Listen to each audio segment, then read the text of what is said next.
Canal TSF. Canal TSF. La radio sans frontières.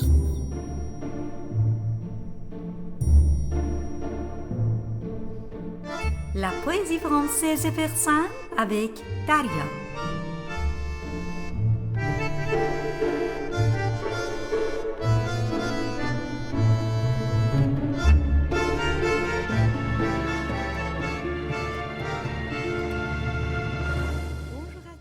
Bonjour à tous et bienvenue sur Canal TSF Radio Sans Frontières. Je suis très heureuse de vous retrouver pour votre rendez-vous La poésie française et persane avec Daria. Chaque semaine, on se retrouve ici pour partager un moment autour de la littérature, une petite pause poétique et surtout pour créer un pont entre nos cultures, nos langues et nos émotions. Si vous voulez nous suivre en direct, c'est tous les lundis à 17h et pour la rediffusion, rendez-vous le jeudi à midi, toujours sur Canal TSF. Pour cette émission, à la production, c'est moi Daria et à la technique Antoine, qui s'occupe de toute la partie technique. Merci à lui. On vous parle depuis Rennes en France, mais on est très heureuse de savoir que vous nous écoutez un peu partout dans le monde.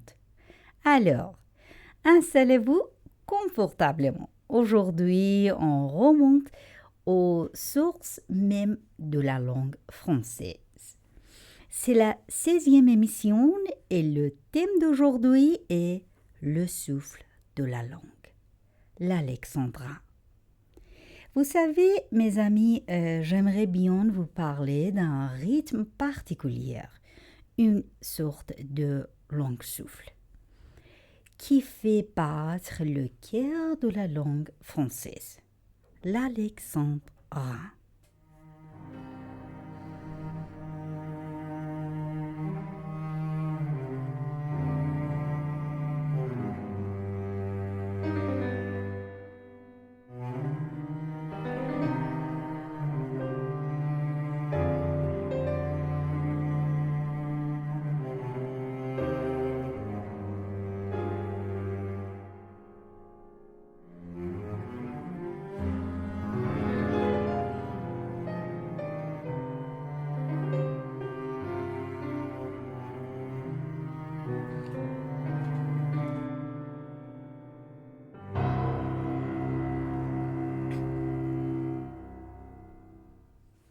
Tout commence au Moyen Âge. À cette époque, la langue française est encore en train de se chercher, de se construire. Un poète, Alexandre de Bernay, décide alors de raconter la vie d'Alexandre le Grand pour chanter les exploits, les voyages et les magies de ce héros. Il lui fallait quelque chose de vaste et puissant. Il a donc généralisé ce vers de 12 syllabes. C'est devenu si emblématique qu'on l'a baptisé l'alexandrin, en hommage au poète et à son héros. Mais attention, l'alexandrin, ce n'est pas juste un calcul mathématique où l'on compte ses doigts jusqu'à 12. C'est avant toute une respiration. Avec 12 syllabes, la phrase a enfin le temps de se déployer, de marquer une pause, de livrer tout son sens. C'est un rythme à la fois solide et musical, comme une promenade calme, mais avec un pas très sûr. C'est cet équilibré parfait qui a séduit les plus grandes, Racine, Molière, Victor Hugo. Ils n'ont pas choisi l'alexandrin par simple respect des règles, mais parce que c'était l'instrument parfait pour faire sonner les mots de façon plus profonde et plus claire. Et maintenant, pour nous accompagner dans cette exploration, j'ai le plaisir d'accueillir à nouveau Antoine Bellecon. Bonjour Antoine et bienvenue. Bonjour Daria, c'est un plaisir d'être là pour la 3e fois qu'on est ensemble. Oui. C'est quelque chose comme ça. Oui. En tout cas, c'est toujours un plaisir d'être là et de venir parler de poésie à ce micro. Merci beaucoup. Je suis ravie de vous avoir avec nous aujourd'hui. Alors Antoine, vous avez étudié la poésie et la littérature. S'il vous plaît, parlez de nous pour vos préférences au monde poétique. Et aussi, vous nous dites, c'est quoi l'alexandrin pour vous dans une phrase? Alors, dans une phrase, c'est peut-être compliqué parce que l'alexandrin, c'est beaucoup de choses. Ouais. Mais en une phrase, en fait, l'alexandrin, pour moi, c'est un rythme qui est quand même très caractéristique. Donc, je pense qu'on va en parler un petit peu justement aujourd'hui, mais un alexandrin, en fait, quand on connaît l'alexandrin, on le reconnaît tout de suite. D'accord, voilà. Merci. Au fond, Alexandre de Bernay n'est pas seulement inventé une technique. Il nous a offert un battement.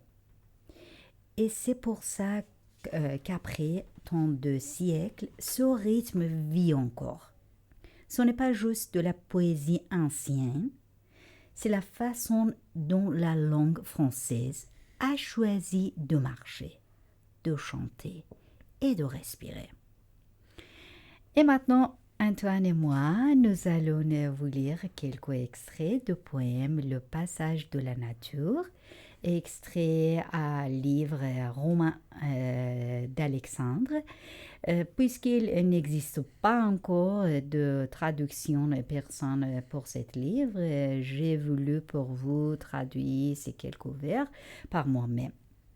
Cette déclamation accompagnée d'une belle musique de Dominique Pin, enregistrée par Studio Résonance du Patrimoine.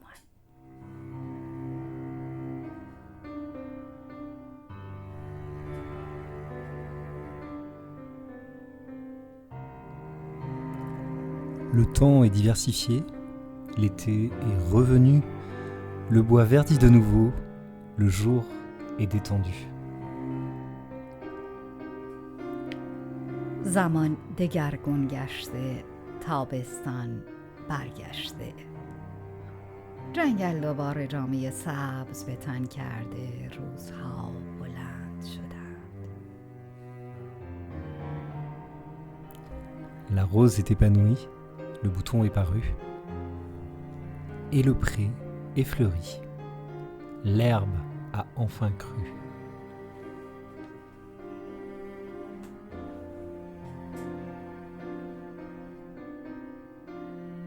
گل سرخ شکفته غنچه ها پدیدار گشتند دشت پر از گل شده علف ها سرانجام قد کشیدند.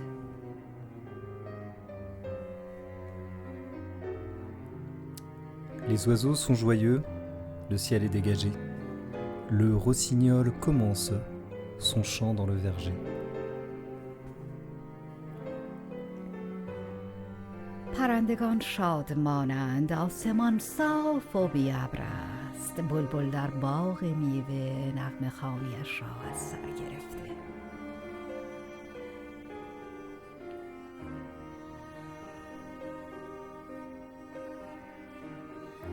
Chaque cœur s'illumine et veut se soulager. Sous l'ombre des grands arbres, on vient se protéger.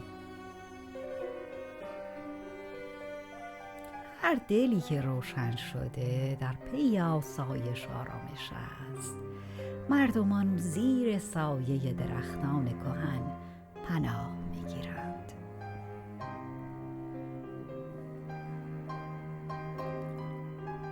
Alexandre le roi au cœur plein d'énergie, rassembla ses barons, toute sa seigneurie.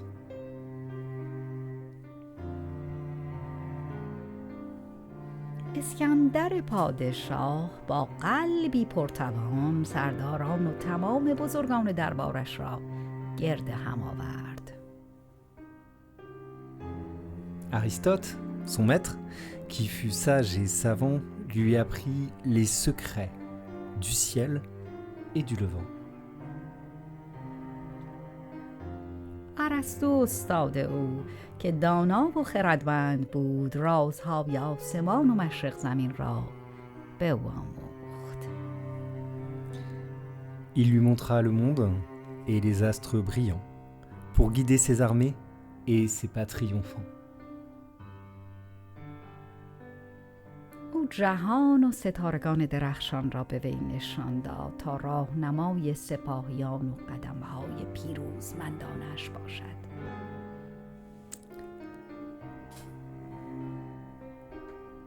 Le jeune roi écoute. Son regard est un feu. Il veut dompter la terre et défier chaque lieu.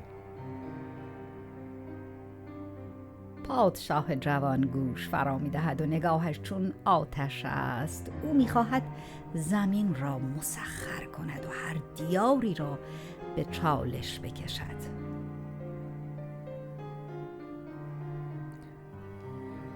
En un tonneau de verre, il descend sous la mer pour voir les grands poissons, les petits et la mer. در میان بشکه‌ای شیشه‌ای به ژرفای دریا فرود می‌آید تا ماهیان بزرگ و کوچک را ببیند، تا تلخی آبها را بچشد.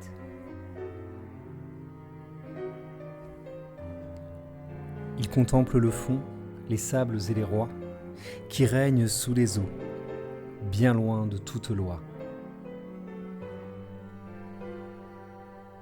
او به تماشای کف دریا شنها و پادشاهانی می نشیند که در زیر آبها به دور از هر قانونی فرمان روایی می کنند.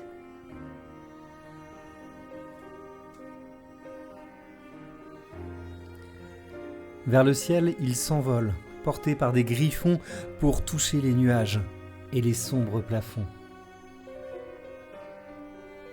به سوی آسمان بال می گشاید بر دوش سیمرغ‌ها تا ابرها و سقف‌های تیره جهان را لمس کند. Le monde lui paraît petit comme une pomme, si frêle est la cité, si fragile est tout homme.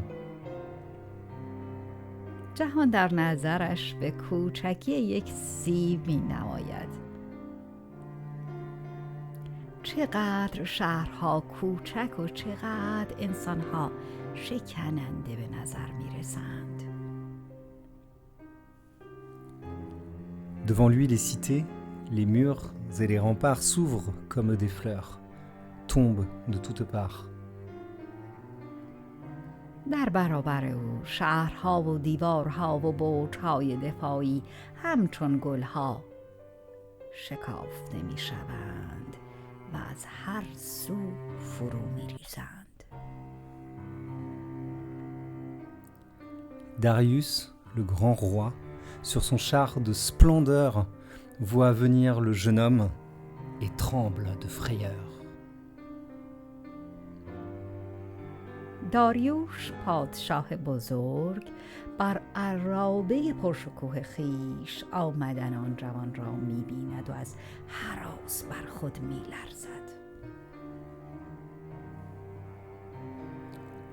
Au bout de l'Orient, sur un ciel de rubis, il vit l'arbre du soleil au milieu des parvis. در دوردست‌های شرق زیر آسمانی به رنگ یاقوت او درخت خورشید را در میان حیات‌ها دید.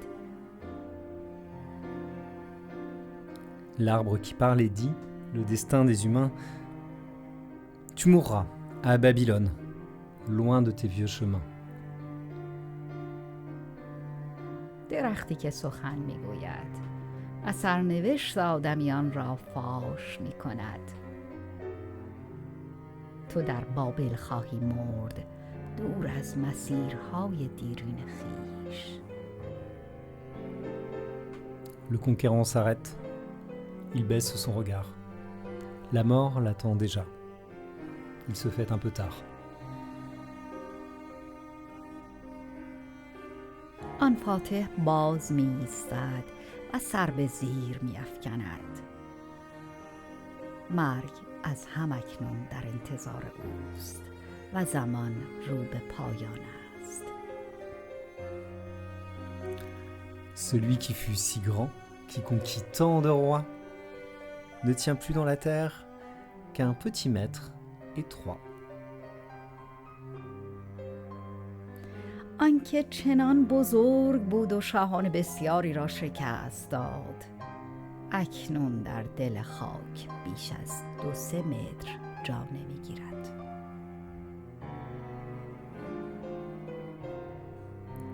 La gloire n'est qu'un souffle, un passage, un instant, car la mort nous emporte, le pauvre et le puissant. شکوه چیزی نیست جز یک نفس، یک گذر، یک لحظه، چرا که مرگ هم فقیر و هم قدرتمند را با خود میبرد.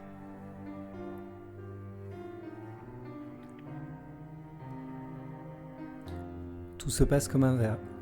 Tout se passe comme un rêve. Et le silence est venu. L'Alexandrin demeure ce rythme qui nous est dû. همه چیز چون رویایی میگذرد و سکوت فرا رسیده است. اما الکساندر باقی میماند. این ریتمی است که برای ما به یادگار مانده.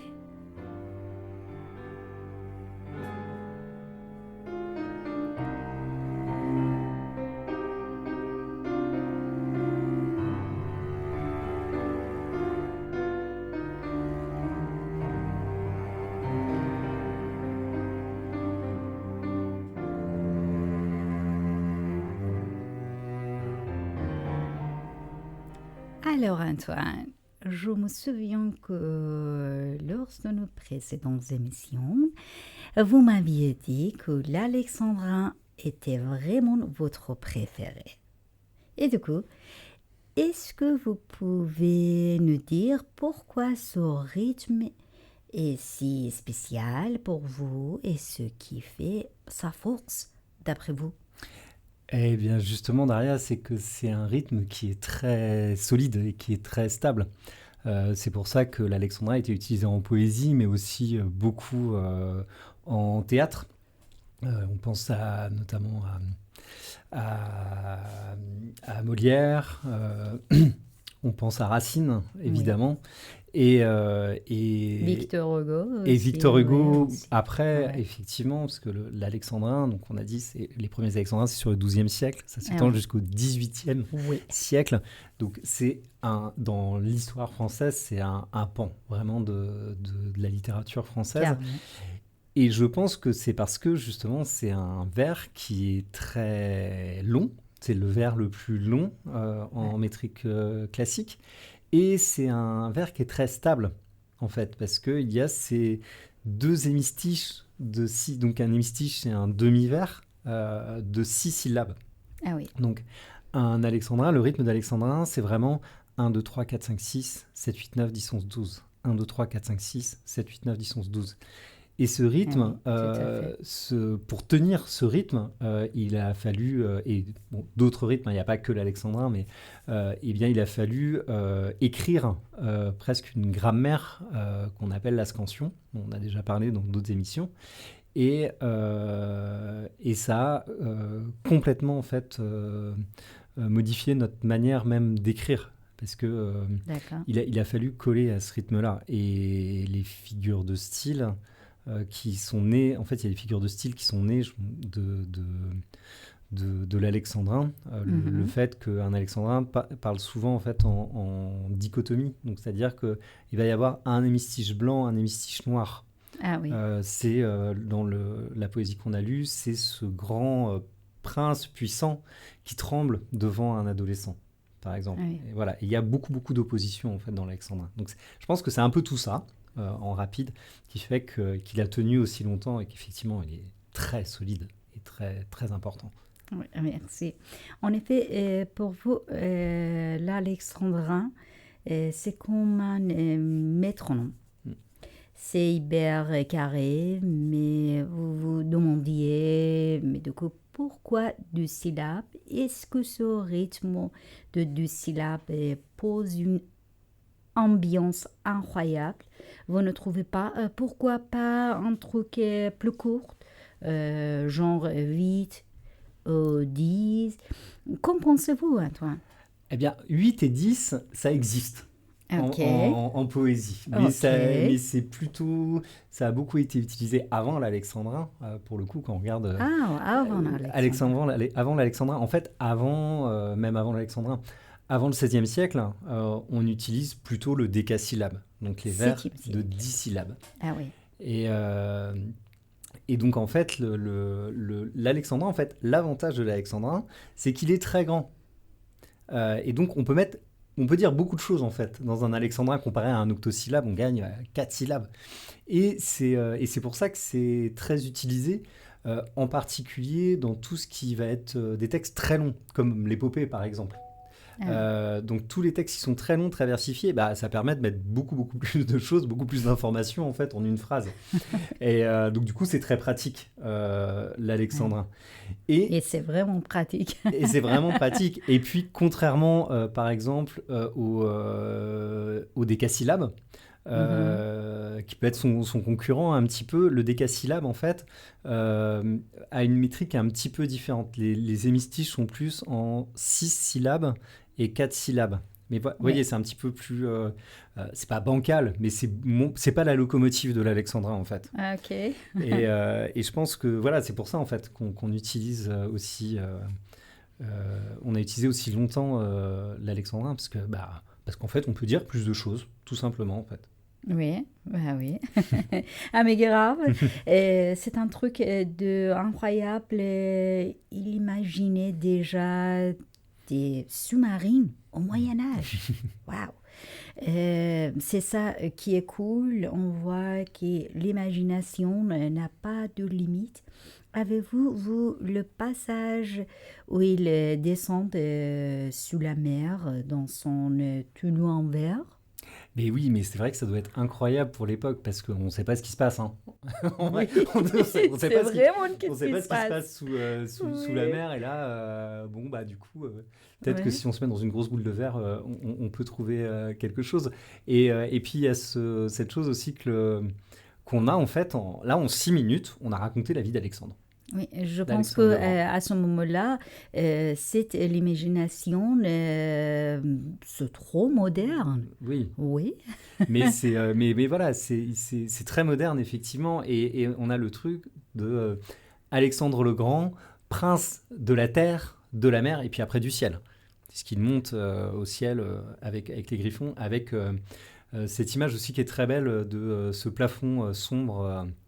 J'ai plus le vers exactement, mais quand il parle de la nuit en fait et qu'effectivement qui s'élève, et il a aussi Alexandre cette image que tout paraît tout petit et tout fragile, et pourtant je suis à peu près sûr qu'il a jamais pris l'avion. Ah oui. Et donc il y a aussi il y a le pendant en fait mine de rien de la mer, et c'est vrai que c'est cette imagination là elle est incroyable c'est vrai que c'est très beau. Et puis on a autre chose qui est aussi typique du Moyen-Âge, je l'évoque rapidement, mais ce qu'on appelle la vanité. Absolument. En latin, le memento mori, souviens-toi que tu vas mourir. Et voilà, et on parle d'Alexandre le Grand quand même, le plus grand empereur de tous les temps, qui a conquis la moitié du globe. Et au final, son territoire, son royaume, va être sous terre d'1 mètre par 3. Et voilà, t'as beau être Alexandre le Grand, tu vas mourir et tu vas finir dans un trou comme tout le monde. Et il y a aussi cette liberté-là qu'on peut pas le dire à la face des puissants comme ça. Mais ici, c'est possible. Oui. Et c'est vrai qu'on est dans un monde pour le Moyen-Âge, encore une fois, de liberté totale. Oui, c'est ça. Mais en même temps, mais on voit bien que l'Alexandrin, c'est quoi? Et du coup, Alexandre le Grand, ce n'est pas n'importe qui. Le poète s'est dit que pour raconter ses conquêtes et ses délires sur l'eau, il fallait de la place. Un vers plus court, ça ne respire pas assez là, avec 2 syllabes. Vous avez le temps de poser le décor. C'est clair, non? Oui, c'est exactement, c'est ce qu'on a dit tout à l'heure, c'est que l'alexandrin est le vers le plus long régulier de la langue française. En fait, ça existe, alors pas à l'époque, mais aujourd'hui, ça existe les vers beaucoup, beaucoup plus longs. Mais au-delà de 12 syllabes, en fait, c'est très difficile de savoir si un vers est régulier. C'est-à-dire s'il fait effectivement 12 ou 13 syllabes. En fait, au-delà de 12 syllabes, on n'arrive plus à retrouver ce rythme, ce fameux rythme. Okay. Et l'alexandrin, donc, il a déjà cette taille, effectivement, qui nous permet de dire beaucoup de choses et de poser le décor, mais il permet aussi de jouer sur les oppositions et jouer sur les contrastes. Parce qu'on a ces fameux 2 hémistiches, ces 2 demi-vers qui dialoguent entre eux. Et c'est une figure qui est très utilisée comme figure de style dans l'alexandrin. Et il y en a même un tout petit peu plus complexe qu'on appelle le chiasme, qui croise en fait qui fait se répondre en fait 2 vers complets. Et donc le premier demi-vers va parler au 4e et le 2e demi-vers va parler au 3e. Ça fait une espèce de croix comme ça, d'où le chiasme. Wow. Et ça permet de... C'est intéressant. Oui, d'utiliser des figures de style comme ça qui ont une imagerie qui est très forte en fait. Donc il y a aussi bah voilà, je reprends le dernier vers qu'on a lu tout à l'heure. La gloire n'est qu'un souffle, un passage, un instant, car la mort nous emporte, le pauvre et le puissant. Et on voit que par exemple, on a la gloire. On commence par la gloire, mais on finit par le pauvre et le puissant. D'accord, oui. Et on a le passage et l'instant qui est la vie, qui répond à la mort qui nous emporte. Ah oui. Voilà, c'est un peu tiré par les cheveux, mon chiasme, mais c'est l'idée, en fait. C'est ça, en fait, c'est cette structure-là qui nous permet d'avoir des images qui sont très, très, très puissantes. Mais... Et c'est l'alexandrin, effectivement, qui nous permet ça. C'est la structure même de l'alexandrin qui nous permet ce genre de figure. Et donc de poser des décors très visuels et très imagés. D'accord, c'est ça. La force de ce rythme, l'alexandrin, c'est fait pour les grandes vérités. Je crois un peu comme dans les grandes épopées persanes, genre le livre des rois. C'est exactement ça. Vous avez senti le même sens, c'est le même délire que chez Ferdowsi, non? Des héros et des leçons de vie, vous voyez, non? Oui, et en fait, alors ça arrivera un peu plus tard dans l'histoire de l'alexandrin, mais c'est le vers des maximes. Ce qu'on appelle les maximes, ce sont des petites phrases de morale. Et souvent, pour lui donner à ces maximes, pour leur donner un... Donc il y a un écrivain qui est très connu qui s'appelle La Rochefoucauld, les maximes de La Rochefoucauld qui ont cartonné à l'époque, je pense qu'on peut le dire un petit peu comme ça. Alors, bon, là, j'en ai pas en tête, mais les maximes de La Rochefoucauld, en fait, l'alexandrin permet, encore une fois, je vais pas trouver mes mots, par sa structure, en fait, qui est très... c'est presque un slogan, en fait, un alexandrin. Ah, ok. Ça fonctionne, c'est très, très, très, très efficace. Donc, effectivement, ça permet d'asséner des vérités. Pour revenir sur Ferdowsi, il y a cette idée en très très peu de phrases, on est capable en très peu d'alexandrin, en fait, on est capable d'asséner des vérités très très très dures, enfin très dures ou très encore une fois très très efficaces, quoi. Ok, Ok. Oui, c'est ça.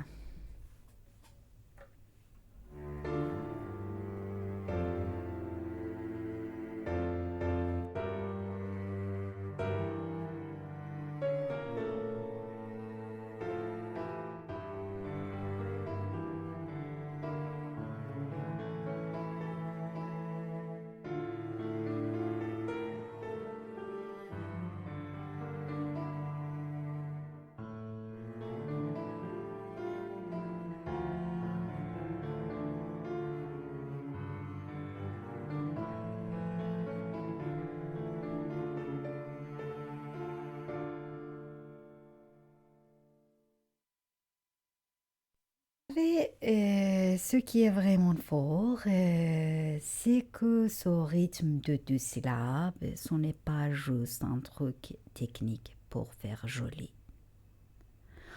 En choisissant de raconter la vie d'Alexandre le Grand, celui qu'on appelle Iskandar en persan, le poète a carrément lié cela à l'histoire de la Perse.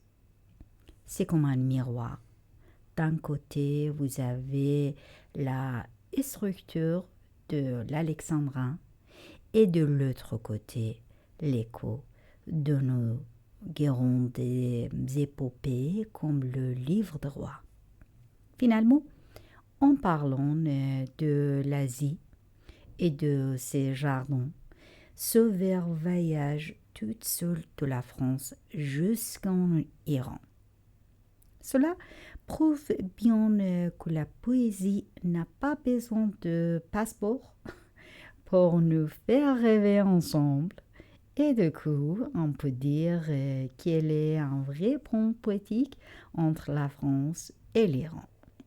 C'est pour ça que l'on peut dire en bref que ce n'est pas juste un truc pour l'école, mais un souffle qui traverse les langues.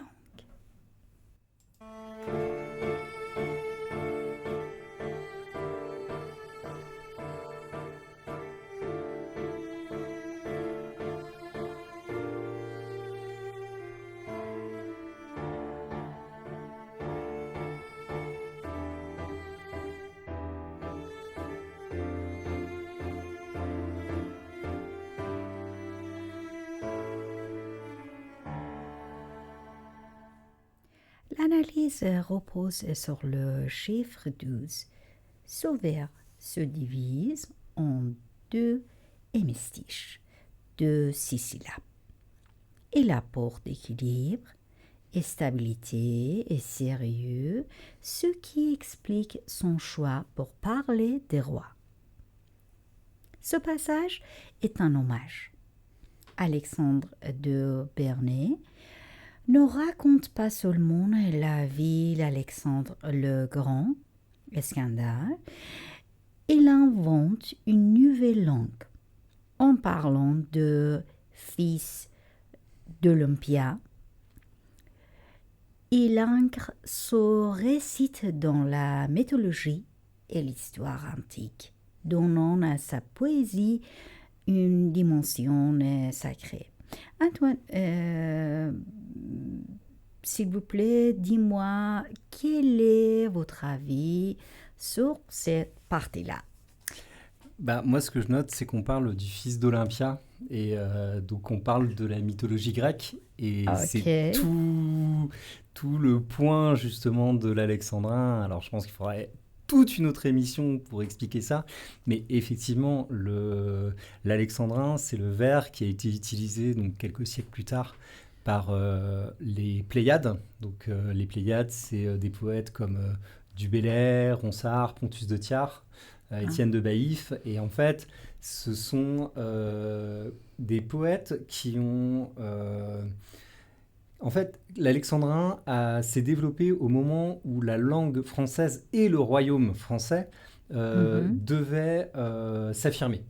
Politiquement, c'était très important, et la France est un pays qui s'est imposé diplomatiquement par sa langue.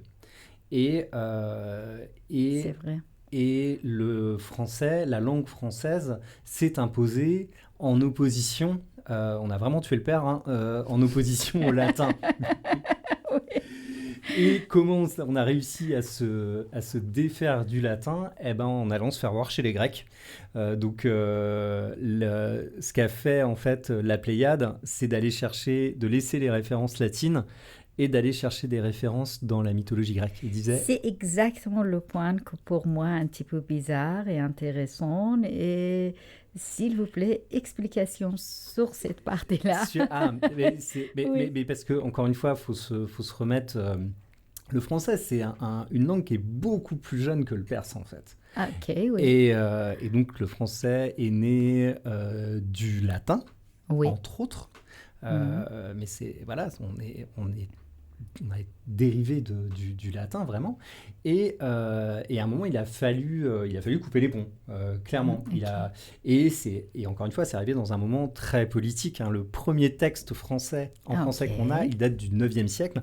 Et c'est un traité de paix, en fait, entre les enfants de Charlemagne qui se partagent l'Europe. Okay. Et donc, ce traité est en 3 langues. Il est en latin, en français et en allemand. Ah oui. Et donc, c'est les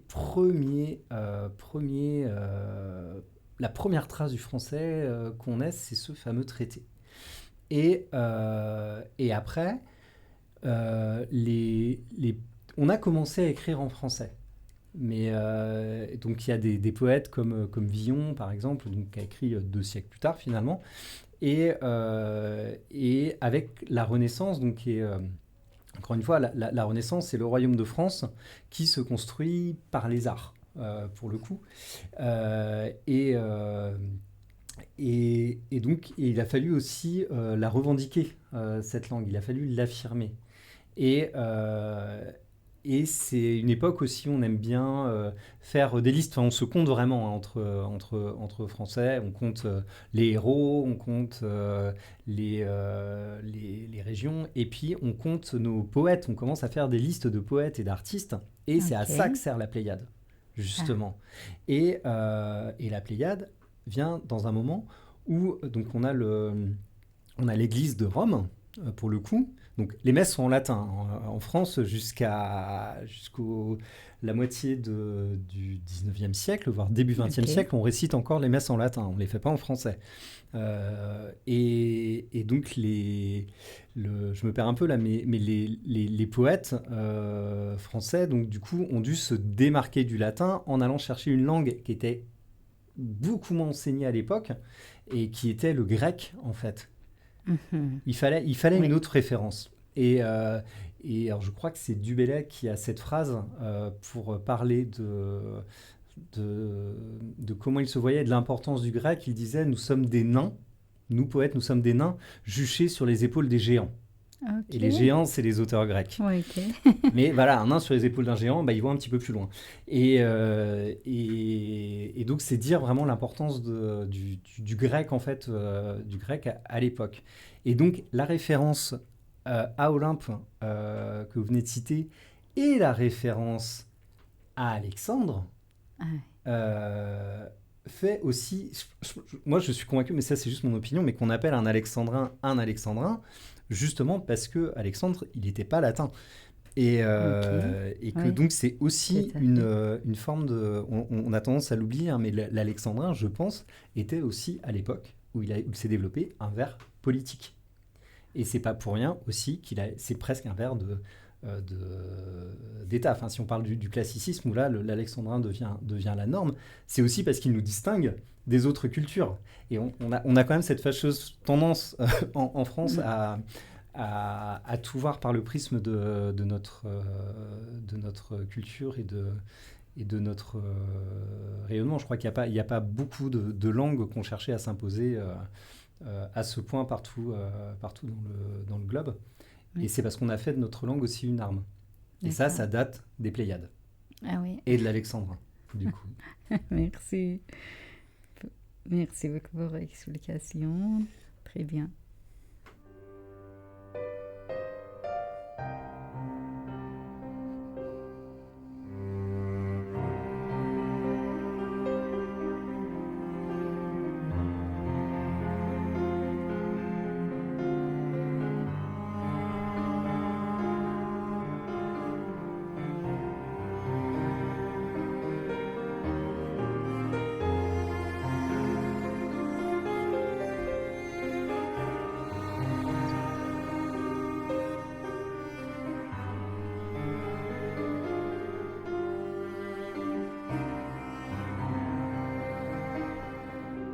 En fait, ce qu'il faut retenir, c'est que dans la poésie médiévale, ce décor de printemps que vous avez lu n'est pas là juste pour faire joli. On appelle ça le lieu plaisant. Un peu comme chez Sadi ou Hafez, la nature reflète nos émotions. Le cycle de la vie annonce que l'aventure de héros peut enfin commencer. Et ce qui est beau, c'est qu'il a donné un rythme à la France pour chanter un héros d'Orient, montrant que la poésie est une architecture de son capable de traverser les siècles sans jamais perdre son souffle.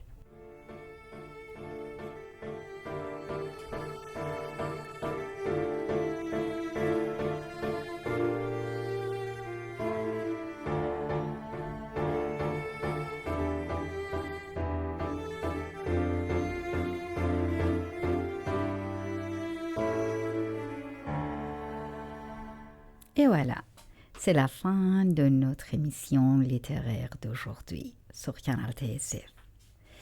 Pour vous tous les amoureux des mots et de la littérature qui nous écoutez, j'espère que cette petite pause poétique va redonner de l'énergie. Ce fut de voir comment un simple rythme peut nous lier les unes aux autres. Peu importe la langue, alors, cher Antoine, merci beaucoup d'être venu. C'était super intéressant de vous écouter parler de l'Alexandrin. Merci beaucoup, Daria. Et puis, c'était toujours un plaisir de venir, même si c'est toujours un peu trop court. Et puis, j'espère qu'un jour, on pourra parler des Pléiades, parce que c'est encore un autre gros pan de la littérature française. Merci en tout cas de m'avoir accueilli. Merci beaucoup, bien sûr, tout à fait. J'espère que ce petit pont de 2 syllabes entre la France et l'histoire de Iskandar vous a plu. Merci à vous tous de nous avoir suivis. On se retrouve lundi prochain à 17h pour un nouveau voyage poétique. Je vous souhaite une excellente soirée à tous et n'oubliez pas jamais, tant qu'il y a des fleurs, il faut vivre. À très bientôt. Au revoir.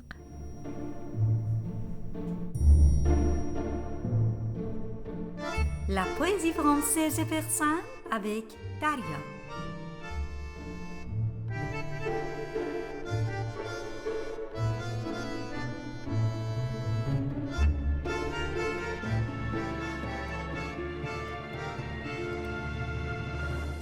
Canal TSF. Canal TSF.